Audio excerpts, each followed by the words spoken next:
Welcome to Gatecrashers, a podcast dedicated to kicking open the door to your next favorite thing. Our mission, our creed, and our code is this: to make all things more approachable and accessible to everyone.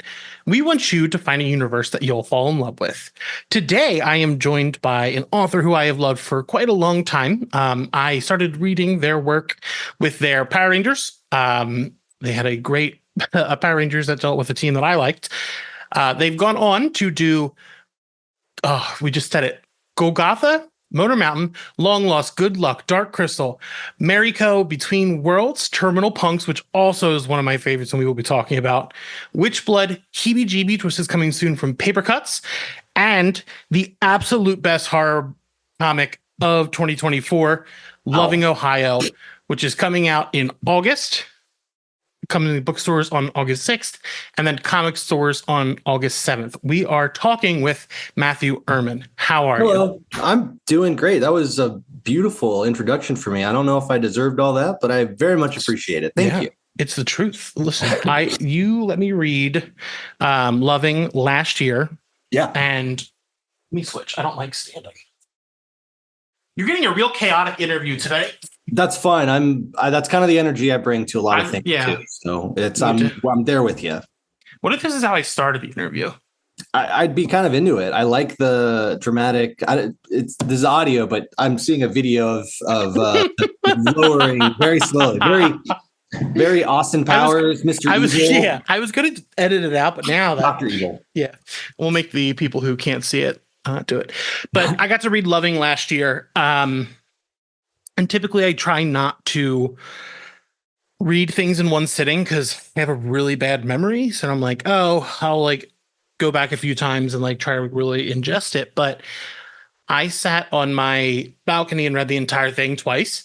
I was like, this is, because it does a lot with the format of comics. It tells a lot of, and I've spoken to you about this, but it takes a lot of the themes that you're dealing with in your other books that I've been following. Yeah. You've got things like Terminal Punks. You deal a lot with music and the punk ideologies. And then in things like Witchblood, we deal with found family and finding who you are and trying to do that with the people around you and what can come of that and group mindsets, things like that. But this book feels like the evolution of all of the themes you've been going for. So it succeeds. And then Sam Beck is on art, which is incredible. Do they do the letters as well? I think they did. Right? They did. When you look at the book, you're looking at Sam. Every visual aspect is Sam. It's one of those, I've been very lucky. This is the second time I've worked with an artist that has done everything from top to bottom in a book. The first time was with my wife, Lisa. We did Long Lost, and that's kind of how we got into the comic book industry. And getting to do it again with Sam and trusting an artist to develop everything to their standards and what they want and what they envision for this book it's one of the coolest things a comic writer gets to do in this industry is work with one other person to make a thing. And I'm very lucky that I've been able to do that twice now. Yeah, and both are clear visions of the two people. They're both are really good books. Now, before we get into everything, you and I we've spoken many times, but we've only done official on the books interviews for where I used to work. We have never done an interview here. No. We actually wrote together for the Witchblood interview. Yeah, we did. We didn't actually get to speak. So I haven't gotten to ask you our biggest question. What is your favorite sandwich? I like the French dip from basically anywhere. I love a French dip. Simple sandwich, roast beef with some Swiss on lukewarm bun, and then you dip it in the au jus. It's the best sandwich you can get. All right. Are you a big dipper? Do you like sauces with all foods, or is it just the sandwich? There's something about the French dip that I'm not a big dipper. I don't dip my fries in ketchup. I don't do any, I don't go out of my way to dress my food if it's not dressed for me. Yeah. It's it doesn't matter to me. But with the French dip, it's it speaks to me. I don't know. Favorite sandwich, I think. All right, good to know. Now, before we get into all the stories and things like that, something I do like to talk about a lot more recently is your physical approach to writing. Like when you're about to write for the day, what is your process? Like, are you sitting down at your desk? Like, do you have certain things you like to drink or music? Like, what is your vibe? That is a great question. So candidly, since I have a son, he's 18 months old, and I haven't really written anything since he was born. It's been maybe a year and a half. Yeah, it's been about a year and a half. The last thing I turned in was the script to Heebie-Jeebies. And since then it's been, a little bit of editing, a little bit of touching up some things here and there, but I have not sat down and written a comic script really in a year and a half. So, and I moved in December, so I don't even know what my process looks like in this house. But when I was writing, frequently and often, I had an office in my house. I'm a big smells guy and like tidiness thing. I really need a space to be organized, and it has to smell good, and the lighting has to be right. I'm very environment focused generally. I used to do a lot of writing in like coffee shops and stuff, and then but yeah, for the most part, my environment kind of dictates my mood. So that is really how I get into the mindset of creating, is figuring out, where I'm going to do it, and then getting that into that place kind of set up for me to be in a very particular mindset for, 2 to 3 hours or however long I end up writing. When I was writing Loving Ohio, there were some candles that I really liked, and I was listening to a lot of Japanese kind of electronic textured music, Hiroshi Yoshimura, and the guys from basically anyone from the Yellow Magic Submarine or Yellow Magic Orchestra. So like Ryuichi Sakamoto, Hiroshi Yoshimura.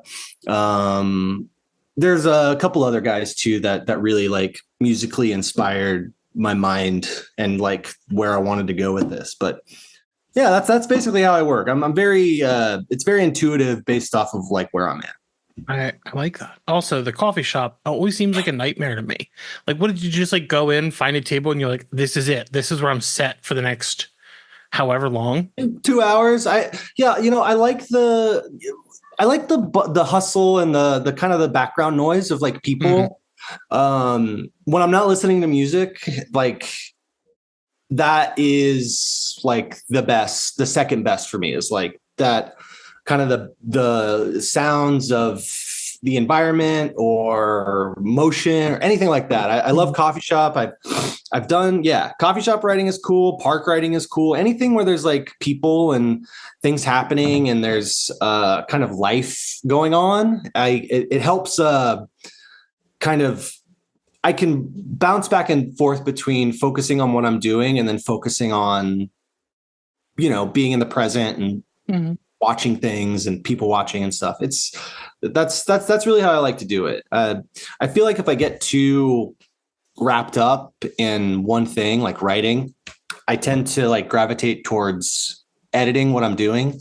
And like, that's never good. When you're trying to write a script, you have to kind of write it all, and you can't go back and constantly edit what you're doing until it's finished. So for me, that kind of bouncing back and forth it helps me push forward. Interesting. So I've got two very different roads to take from here, but I do want to start with music first. Yeah. Because before this interview, I was listening to the playlist you made for Loving Ohio, which I tried to listen to one day when I was going on a walk. I wasn't ready to listen to Gia Margaret's Body. When I was walking in the sunshine, I was like, I don't know if this is a good set. I don't know if this is going to help me motivate myself to work out and not have an existential crisis. Are you a musician, like, in any way? Like, do you play? Do you anything Yeah, like that? I've played guitar for since I was 12. I don't write music, I don't write songs, but it is something that it brings me joy. It brings me some sort of peacefulness. So yeah, I play guitar, and I'm just generally kind of uh, I just inclined towards music. I was drumming for a little bit, and I've dabbled in a few different instruments. It generally comes a little natural to me in how to do things. Like I played trumpet for a little bit too, and I don't know. It's just something that I've always, of all the art forms, music is the one that I've connected to most as a appreciation and someone who can sit down and listen to something and really critically think about it and have like a lot of opinions and still really like something that's like maybe a little challenging. So yeah, music is a huge part in everything that I do. It's been it's been a part of the DNA of every comic I've done. Long Lost, the first one, is so wrapped around the music that I was listening to at the time that it feels so difficult to pull those songs out of that period of my life. It's I don't know, it's like a sixth sense almost, where I can really like place music and the songs that I'm listening to and the things that I'm experiencing in a time in my life. It's cool. I like it a lot. Yeah, the music has always like rung true through your work. That it's not like we have to put a song here because it's going to fit the scene really well. It's like actually organic, like just in the DNA of it all. Thank you. With music, what are you listening to recently? Like, what's an album that has been on repeat for you Let me check lately? I can literally. Elijah Fox. He's like a pianist. He does a lot of instrumental, textured stuff. Really gorgeous music. I've absolutely just dove headfirst into everything he's done. There's what is the album that I've been listening to? Let me look it up. It is so interesting. You talked about like the texture. You tell me what when you're done. But Wyoming is a gorgeous album I've been listening to. He just came out with a new single with Lily Honigberg called Cassiopeia, which I was like, it devastated me. It was so gorgeous. The guy has so much, so many albums and so many singles, but it's all really I don't know. It's warm. It's inviting. It's piano music. There's some, atonalities to it that I really like. You're gonna get into like this jazzy thing, but it always is really grounded in really beautiful, gorgeous, evocative piano melodies. I don't know. I love it. there is one scene where like that feeling that you're talking about like reflects in the book itself, and I don't know what this may be from, and I'll just show you, and I can put the panel in the this scene, like the way everything is laid out, and the lettering is done feels like a not spoken word, but it's a more textured song. That the song is more heavy on the lyrics than it is on the music itself. Absolutely. That was all Sam. I obviously wrote everything there, but Sam came up with the idea of making the lettering distinct in that scene. The scene we're talking about is it's kind of like it happens in the middle of the book, and you finally get to learn kind of how this cult that's at the center of the town in Loving, Ohio is kind of talks about itself and writes about itself. It's almost like a pamphlet, an introductory pamphlet to this spirituality that has embedded itself in the town of Loving. And Sam did an incredible job. That's one of my favorite scenes in the book. It's so creepy. It's so liminal. It perfectly captures that feeling of being alone in a dark building and not really having a orientation. And that's really what we wanted to do. And yeah, absolutely. I'm always thinking about the background music or the background lyricism of a scene or a moment in a book. To me, there's always music playing when I'm writing, and there's always music playing when I think about these scenes. So, with that scene in particular, absolutely. I wanted something that was atonal and weird and kind of, unsettling, but still the language is inviting and beautiful, and it makes you want to learn more. But at the same time, because of the imagery and what Sam was drawing, it pushes you back a little bit because of how lonely and dark and weird it is. Yeah, there's a like a projector screen that just says the body is a burden amongst all of these other words, and it's like, Jesus. But we were talking about Loving Ohio. What is your elevator pitch for Loving Ohio? Just so the listeners kind of get an understanding of what the book is that we're talking so much about. For me, if I were to have to sell Loving Ohio to someone walking by my convention table, it is emo, liminal Midwest horror done in the style of if David Lynch had grown up in the 90s and was listening to Hawthorne Heights. I don't know. It's so hard for me to elevator pitch some of these things, especially after they're done, because I know the full, the full encompassing thing of it. But yeah, this is really a story about the Midwest. It's a story about teens growing up and trying to find their place. And it's a horror story. It's about suicide and death and murder and life crisis and trauma and escaping the places that haunt you. I think those are the themes that I'm always kind of drawn to. And the way that I make my comics is, I guess, unconventional. I don't know. I try not to plot out too much in advance, and I really try to let things be intuitive and flow. Sometimes that means the structures of my books are a little weird and not typical. Bonding, for instance, not a lot of people like that book, but I like that book, but it's a real strange one too. It doesn't follow your standard 3-act structure or anything, and this doesn't really either. And those are honestly the kinds of stories that I love. Sorry, this is no longer an elevator pitch. But these stories stick with you. Like, good luck. Like, I wouldn't say good luck.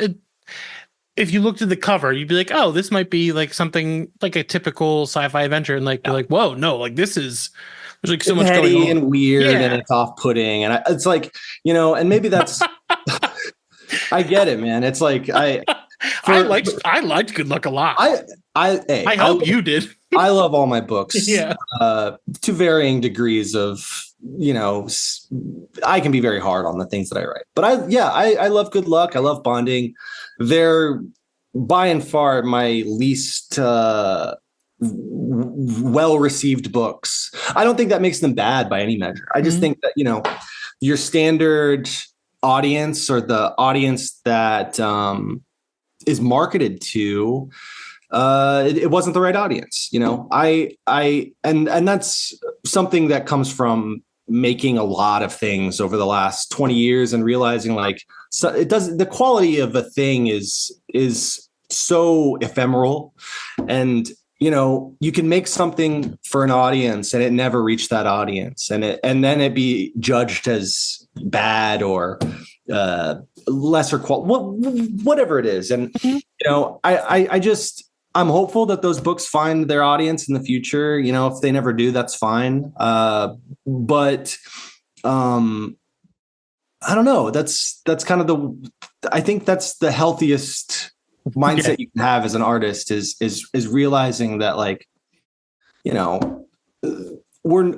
comics, and the comics that I create, it's like a niche in a niche in a niche in a niche. And it's like, if something blows up, that's awesome. If something finds the audience, that's incredible.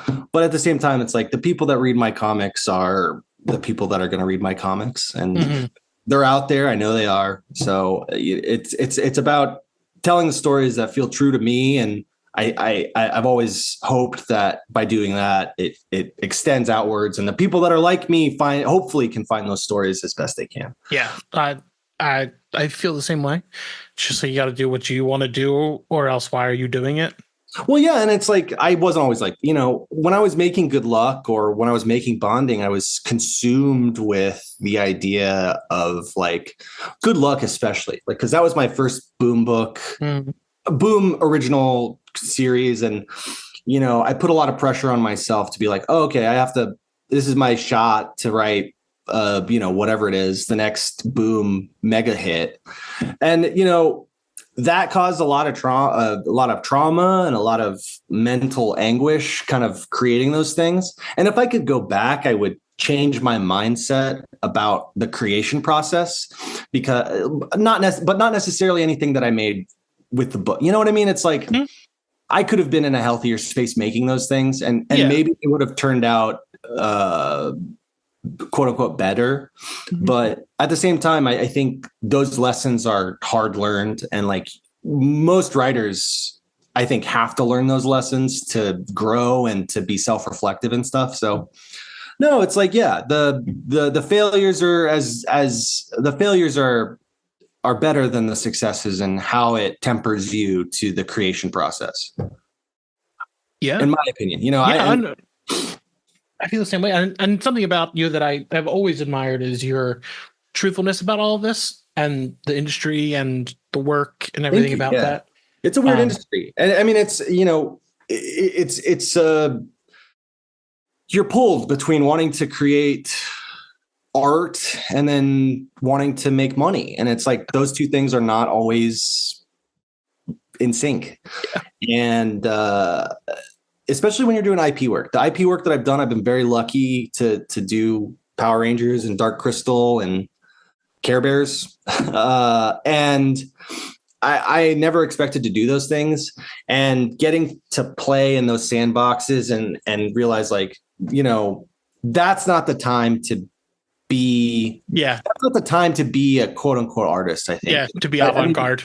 Yeah, and as much as I love doing that stuff, you have to play to the, there is an audience for Power Rangers, and they expect a certain thing from the books that they pick up, and you gotta give the fans the what they like about the thing that they like. Otherwise, it kind of vanishes into this, it becomes a selfish thing. And I don't like to create selfishly. But how cool would it be for like an avant-garde, like a very like art forward Power Rangers, like someone just like go nuts. I tried as best I could. Yeah. I would love to do something super weird with that. I love Power Rangers when I was a kid, and it was something that I had never expected to do. And I would love to go back and play around in the world a little bit and maybe do something weirder, but they're doing great now. It Boom's like the Power Ranger stuff is like, money makers. Yeah. So I'm sure that they're happy to continue making lots of money on the stuff that they know is going to make them money, and not take a chance on someone that's going to make Goldar. I wanted to make Goldar a Power Ranger, and they would not let me. That would have been sick. I thought so. Yeah. Yeah. That's the stuff that I love, but it's fine. Certain IPs can't do cool things with. Now, are you, fun question, are you from Ohio originally? Like, where are you from? Yeah, like, I think you can say that at this point. I wasn't born here, but I moved here when I was like, 1 or 2. Oh, so it's like I developed here. Yeah. So yeah, I've been in Ohio all my life. I just bought my second house here. And I raising my son here, honestly, in a suburb. It's like everything that the book kind of rails against. I am currently doing. I'm everything but joining a cult. I'm like, I'm in the suburbs. I'm still in Ohio, and I love it here. I think this is a great place. To build, like, it's a character, like this place is lonely, and it's like kind of a vestige of especially a lot of the communities are so isolated from real culture. And it's like most community centers in Ohio, especially if you're in the suburbs, if you're in the, where I'm from, it's like, it's where the Walmart is. It's where the Taco Bell is. It's where all the fast food and the chains and all that stuff. It's like, as soon as you pull off the highway, that's where everyone goes. And it's, that's a lot of places in this country. It's not just Ohio. It's the Midwest. So, I think that builds character. I think that kind of loneliness and feeling, and seeing the ghost of like capitalism and how, there's just so many empty parking lots and so many abandoned buildings and so many places that have just been left to accumulate property value until it's the right time to sell. I don't even know. And until the places get bulldozed and multi-use apartment building gets built there. And so it's I don't know. I have very complex mixed feelings about Ohio and living here and being here and having every formative experience I've ever had took place in Ohio. And I'm excited for my son to get to feel the same way that I felt about Ohio growing up, because I think that's important. I think you want someone to leave this place and go experience the rest of the world. And I don't think that happens if you live in a cool place. I think if you live in a cool place or a place that can offer you everything that you need, culture, a career, love, people, community, whatever it is, those places will keep you, and for better or worse. And when it comes to places like Ohio and growing up in the suburbs, it's like it doesn't have that stuff, and it pushes you to want more and to want to leave and to experience what else is out there. And I think that's, for me, it was a important part of me growing up and me wanting to be more than who I was. And now as an adult and a father, it's like, I want my son to get to see all of this and know, have those experiences, like in a obviously a safe, a safer way. Yeah. Without all of the painful trauma. It's like you can still get this without having to traumatize your, whoever it is. Everyone around you. But it is interesting to think about the idea of community in somewhere that's more landlocked. Like, you're just in the center of something. Like, you're not. I've been in Jersey and Maryland my entire life, these two states, and it's like I've always had everything around me. But I grew up in a town that was like on an island. The biggest thing we had was Kmart. Like, everyone hung out in parking lots and like that kind of stuff. Like, there's very specific feelings for Jersey, South Jersey, and Maryland that are like unlike anywhere else. And like a lot of music has sprung up around that, like the Wonder Years, modern baseball, that kind of stuff is like, and they call it all this stuff is like Midwestern emo, like all that kind of like different names to these things. And they're like, why the fuck isn't music called that? And it's like, well, because it's like, that's the feeling.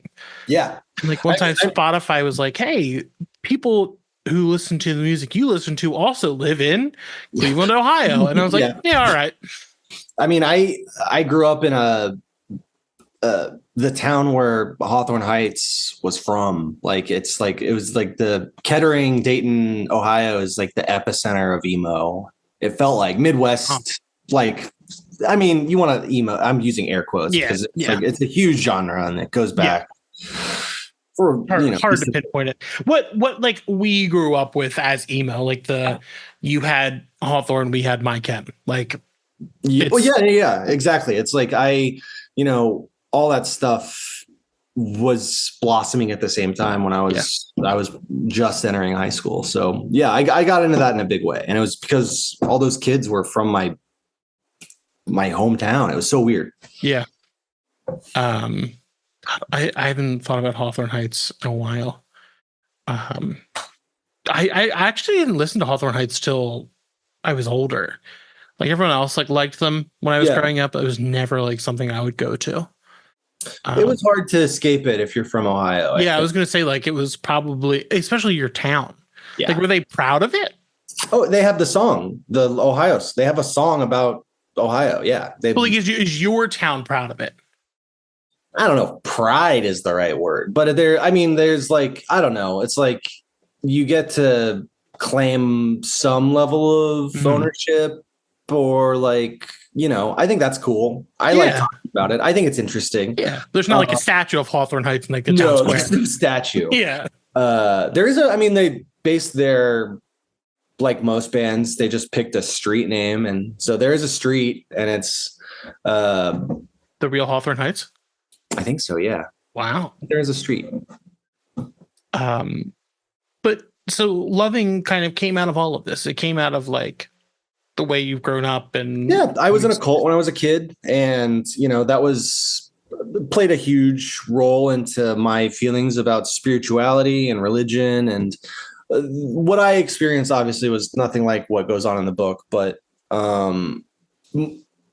it all of those things kind of coalesced into a generalized low grade anxiety about either wanting to leave or figuring out how I could leave, and I think a lot of the ways that manifests is through the arts. Half of, not even half, there's a ton of people in Hollywood. Hollywood is made up of mostly people from the Midwest. And that's just because they want to fucking leave and they just get out, want to get somewhere. And so I feel like the arts and creating is the fastest way and the most, especially for a young kid, it's the most clear path towards getting to go and leave the place where you're from. And so, yeah, I got into writing in a big way when I was growing up in high school and stuff. And that was I felt like that was my play. It's like, I can't really do much else. I'm not great at music. I'm not great at drawing. I tried. And so writing was something I was really naturally kind of okay with. And I understood it on a pretty basic level without having to do a lot of work. And I was comfortable doing it and comfortable getting feedback. I wanted to get better at it.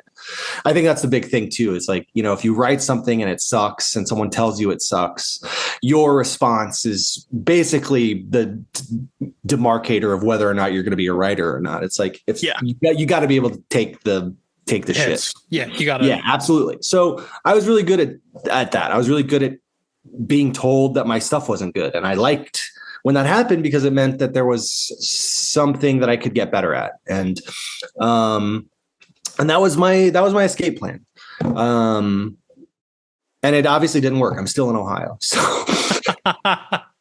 that it's so funny. Like when so many people like have their art based around, so again, Jersey. Bruce Springsteen talks about it in his like show. He's like, all of my music is about getting out of New Jersey, and I live 5 minutes from where I grew up. Like, I feel very, very similar to that. I relate to that in a huge way. Yeah, and he's just like, I've just done. This is what I've done.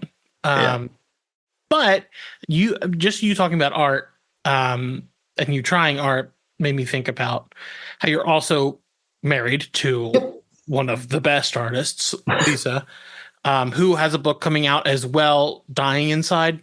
Same day as Heebie-Jeebies, September 17th. Oh, really? Yeah, we have two books coming out on the same day that need, like, it's such a weird thing. But yeah, I have a book coming out on the 17th and so does she. So we get to hang out and do some signings for stuff at the same time. That's nice. Fun. Yeah, that book also fucking rules. But now you've done books together. Witch Blood, which is one of my favorite books you've both done. Thank you. When you're working together, were you working in one room when you were coming up with the idea for everything, or was it you were doing the story, or like how was a collaboration with like the person who's closest to you? We have a very unique collaborative process.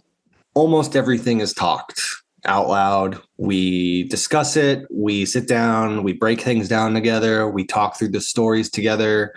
We talk through the character arcs. We talk through what we want to do. We talk through how we want the story to end. We work everything out between us verbally.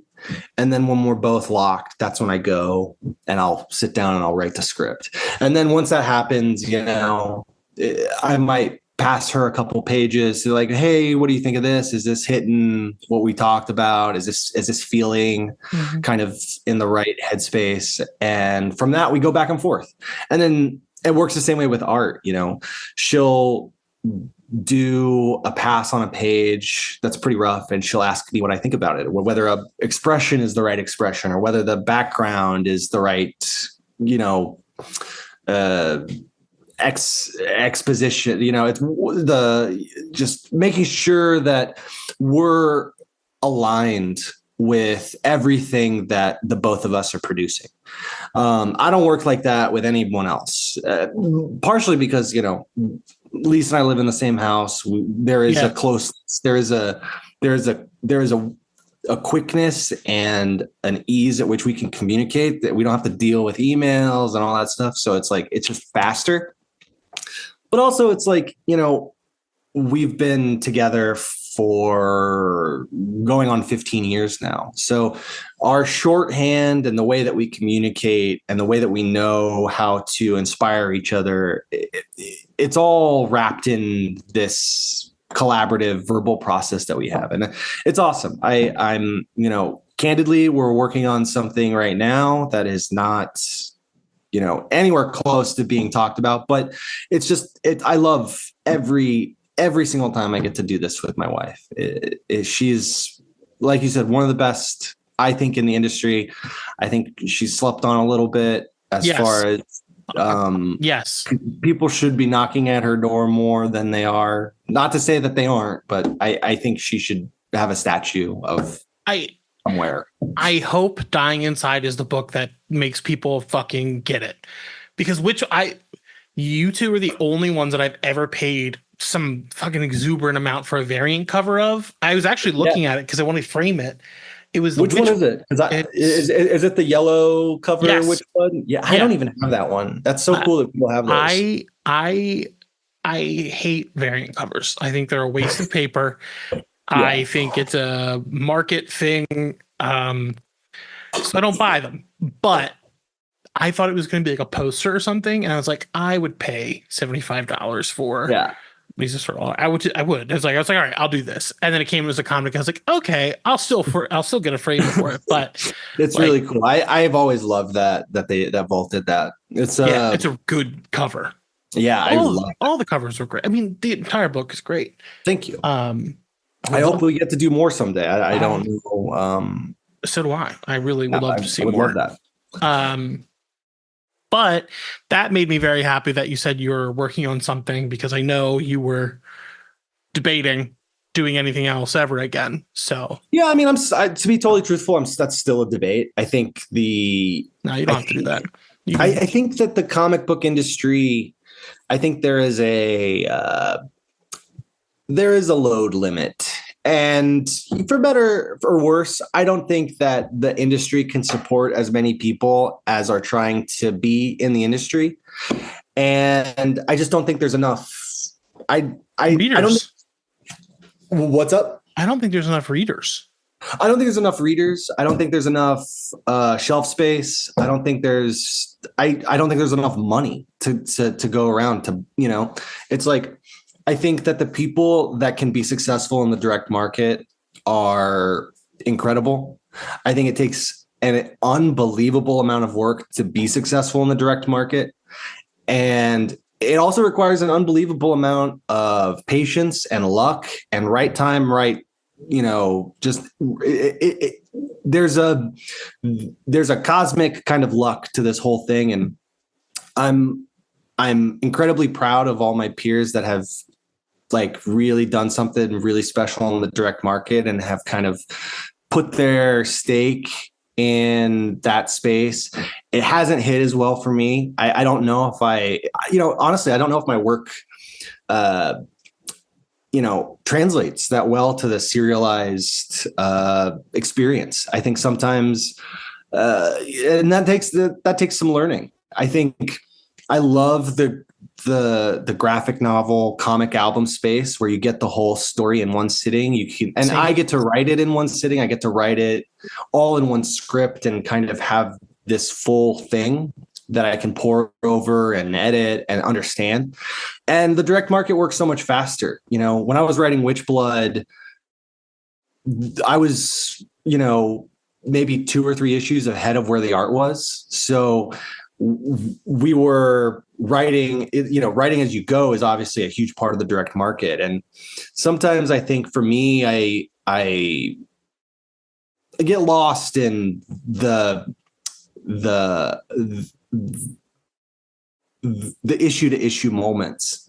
And I don't know, it's definitely a learned skill. It's an art form to understand how to write serialized work like that. It's one of those things I when I get a chance and an opportunity to do it, I absolutely love doing it.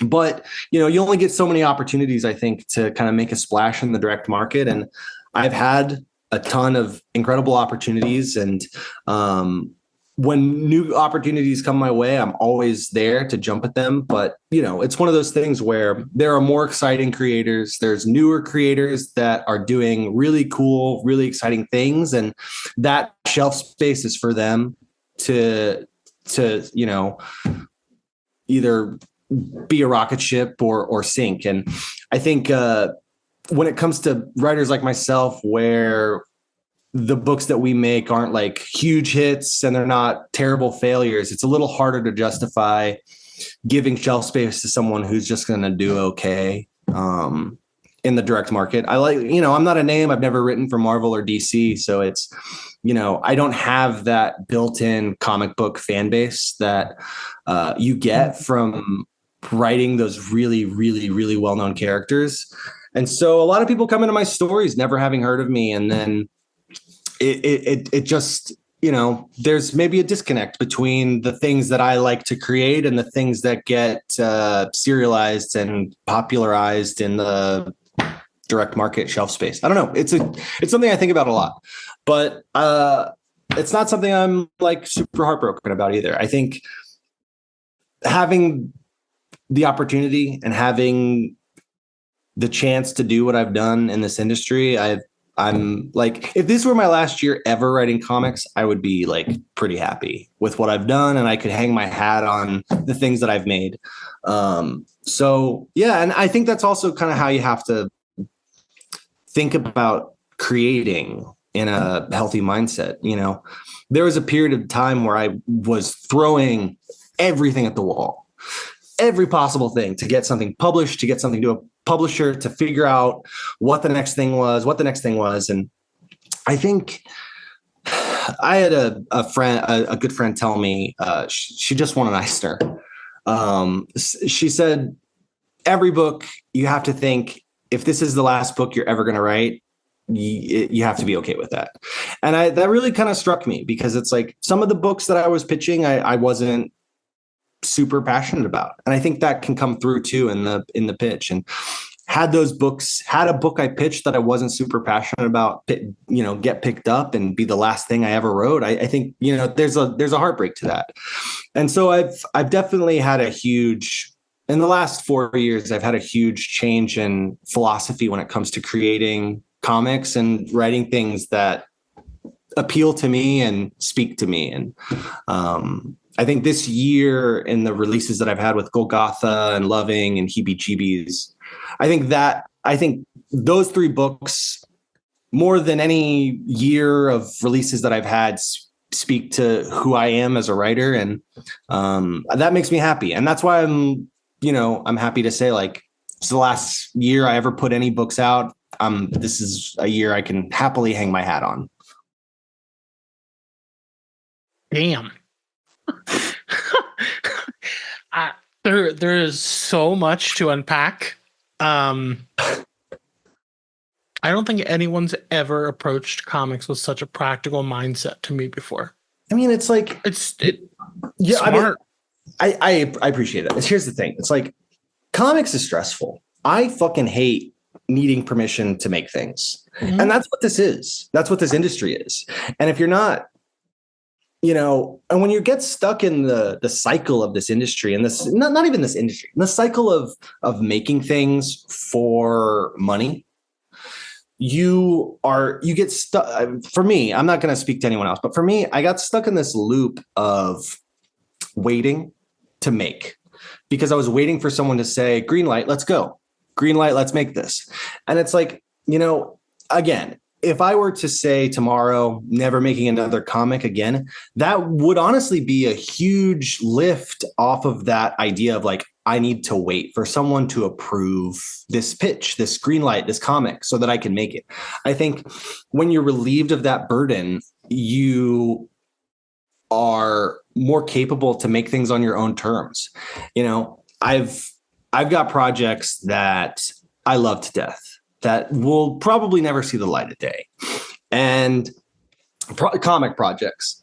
And that's not for lack of trying. It's just because it's, not the right time, other things that are getting made that are similar to those things, whatever it is. And it's when you take the industry out of the art, I think the art that you want to make can happen more naturally and at your own pace. And that waiting kind of goes away. And, before I got into comics too, I was way more prolific in the making things for myself. And when Long Lost got picked up and I got into the mindset of the pitch and needing to pitch an idea before it gets made, I think that really halted the expediency at which I can create things. And that's, honestly, that's my least favorite thing about this whole industry. And I get it. It's like, it needs to be that way. But, for me, that's the hardest aspect of the job to hurdle over is, the permission from a publisher or an editor to say, this is good enough to make now. When I think that all the things that I make have value and are, worth making. And it's I don't know if you can call it the capitalist mind. You can get into the political terminology of whatever you want to call, but I think it's, the waiting to be told that you can make a thing. That's the most damaging thing in not just this industry, but in a lot of artistic industries. And, but that's how it is. I think you have to do it to learn how it is. And you have to be in the space to know that that's how things work. And to be able to say, like, I don't necessarily think this is the best way that I work. So, I feel like I'm blathering on, but this is all to say, I love making comics. I will always make comics if given the opportunity. My ability and my willingness to sit down and go through endless rounds of pitch revisions is definitely dwindling. In a perfect world, I could send an email to someone with an idea and they could trust that I will deliver something good. That's just not how it works, though. So you have to prove out the concept with a lot of work, and you don't get paid for that work. And sometimes that work is it doesn't go anywhere. So that's hard. It's the toughest part of this whole thing. Wow. Prolific. That's the word you used. I'm thinking about all this from a practical mindset of like the stuff that you're doing, like the work that this industry does. Like I've just never thought of it from these angles. I don't know. I'm a really positive. I try to be super optimistic guy, and I'm usually pretty hopeful about how things will go. And none of this is negative. That's the thing. It's like you're just straight talking. Like it's just and how it is.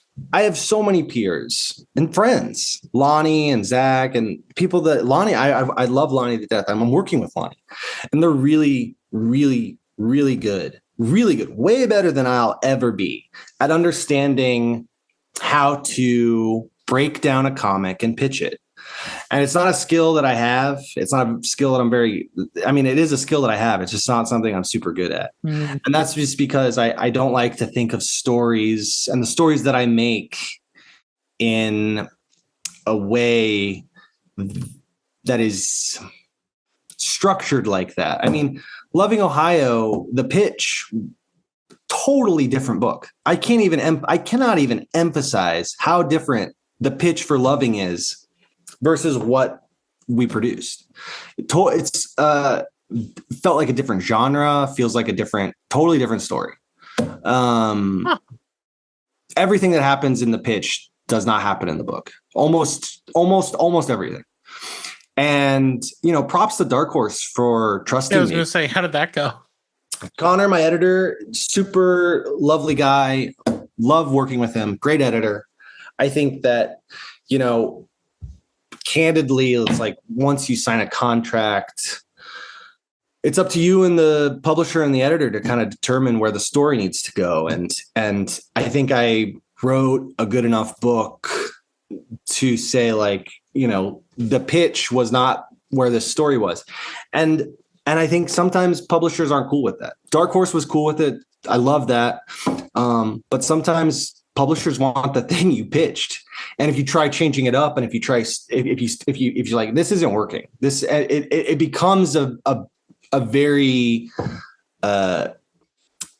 interesting back and forth between where you intuitively feel the story should go or is going versus what you thought the story should be.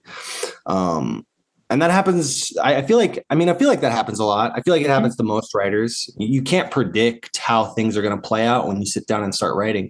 And for me, that kind of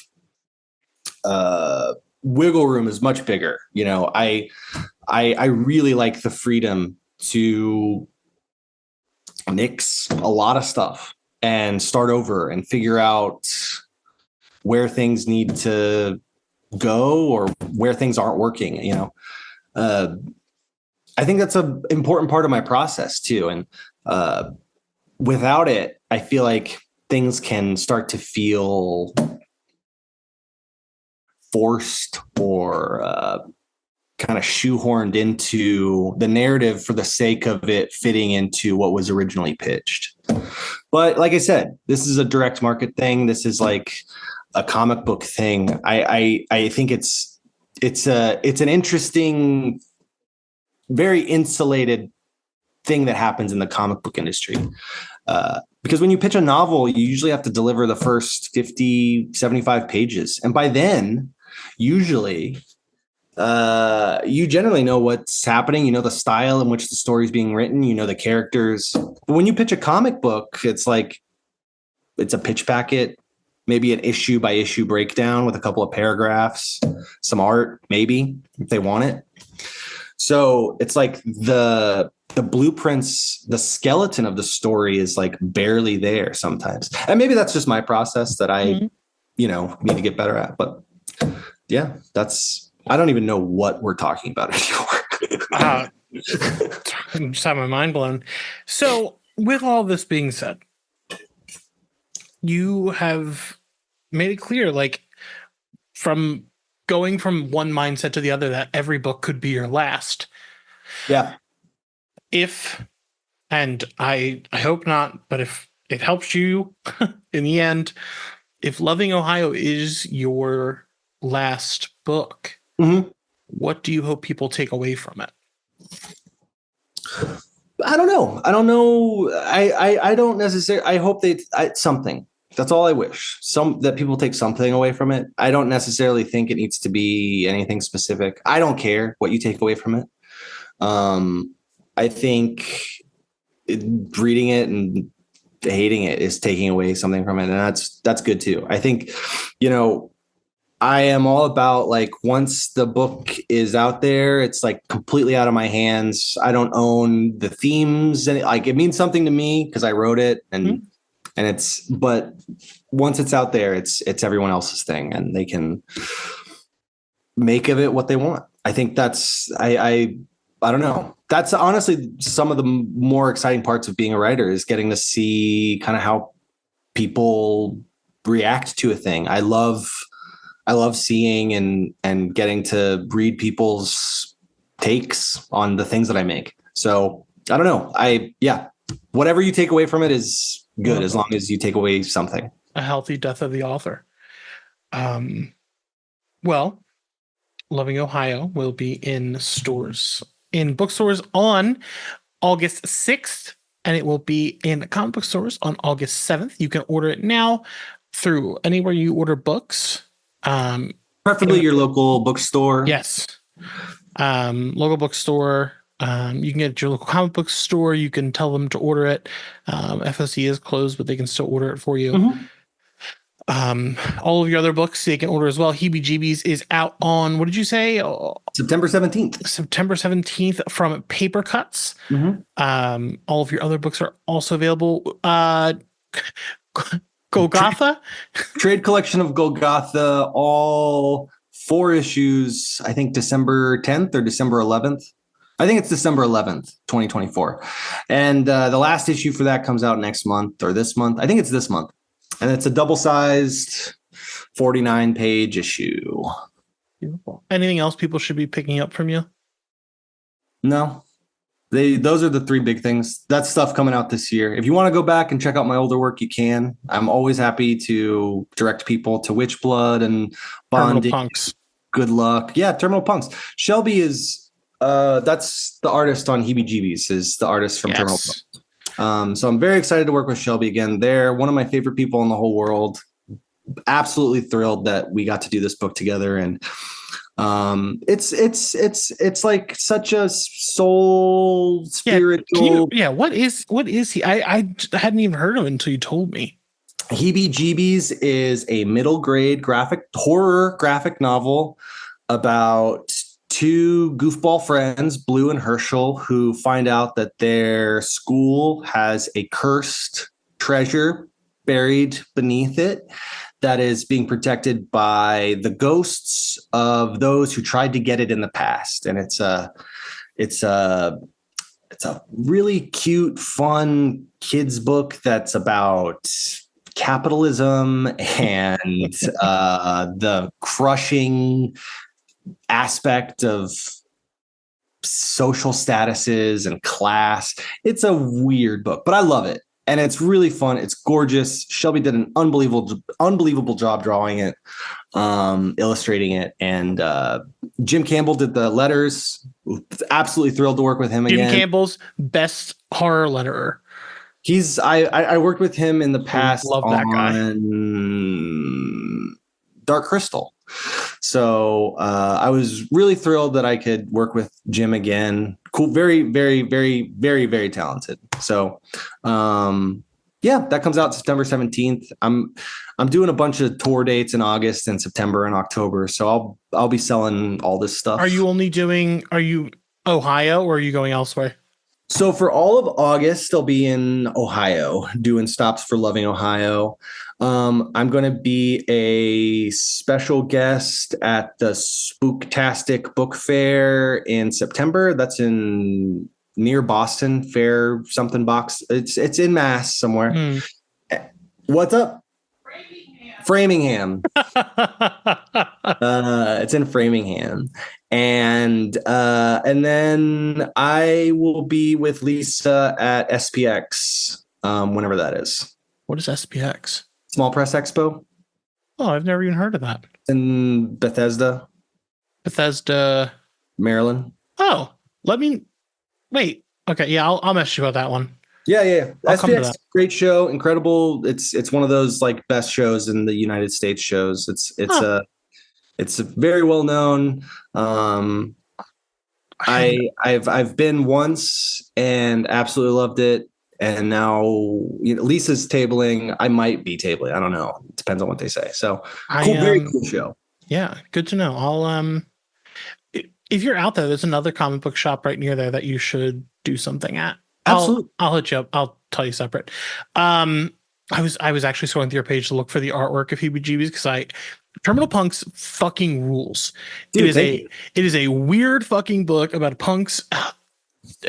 Every cover was great. Like, were all of them album references or just because I just remember the Talking Heads one. The Replacements was the first one. Mm-hmm. X-Ray Specs was the second one. The Talking Heads one was the third one. Bad Brains was the fourth one, and then No Doubt was the fifth one. Did like flew under the radar. I feel like I got it put on CBR a couple times because I was like, I fucking love this book. Thank you. I also think it flew under the radar, and more people should have read it. It was one of my favorite things that I got to make pre-COVID. So yeah, it's a good book. But I was scrolling through your thing to find the art, and I saw I just forgot his name. Minoru, the wrestler with the gun. Minoru Suzuki. Yeah, God, love that guy. I got to see him wrestle in Chicago, not Ohio. I was in Chicago. Did you go to the Chicago show? I went to All Out the first time last year when Punk wrestled for the first time in however long. Oh wow. Yeah. It was my first wrestling show. That's when I got into wrestling. I love wrestling. I've been in wrestling since I was 9 years old. So that's incredible. Very nice. Very nice to have you in the community. Yeah. Love wrestling. Absolutely one of my favorite things in the whole world. It's so good. But again, like I hated it growing up because my last name, like, yeah. You don't get away with that. And even now it's a little worse. Luckily it's not a super uncommon last name. Yeah. So. Luckily there's a lot of us out there. We just can't stop having children. You can find us at gatecrashers.fan, where we do all of our reviews, interviews, podcasts, essays, and all the other stuff that we do. Matthew, thank you for being here. Thank you it was an absolute pleasure to get to talk to you finally. And I know. Cool visualness.